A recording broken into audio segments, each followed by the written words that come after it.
Afrikaans.com stel bekend 'n splinternuwe innoverende aanlyn hulpmiddel wat kunsmatige intelligensie en websoektogte op een gebruikersvriendelike platform bymekaar bring.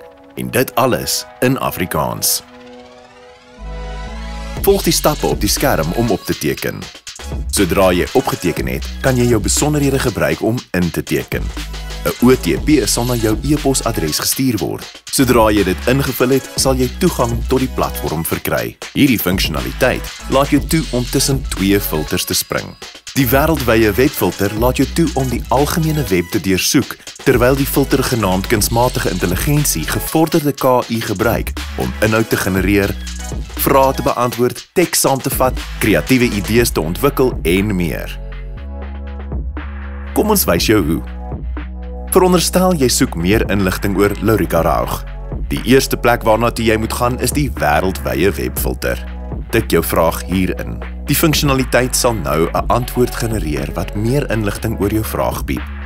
Om verdere leeswerk te doen of feite na te gaan, besoek die bron waaruit die inligting verkry is. Die kunsmatige intelligensiefilter kan gebruik word om inhoud te verwerk, byvoorbeeld om 'n teks te verkort, 'n artikel te skryf, opsommings te maak en vele meer. Afrikaans.ai laat jou ook toe om jou gesprekke te segmenteer. As jy 'n nuwe gesprek wil begin, klik op hierdie knoppie aan die bokant van jou skerm en gee vir jou nuwe gesprek 'n naam. Gaan vir ken Afrikaans.ai en kry inligting vinnig, maklik en in jou taal.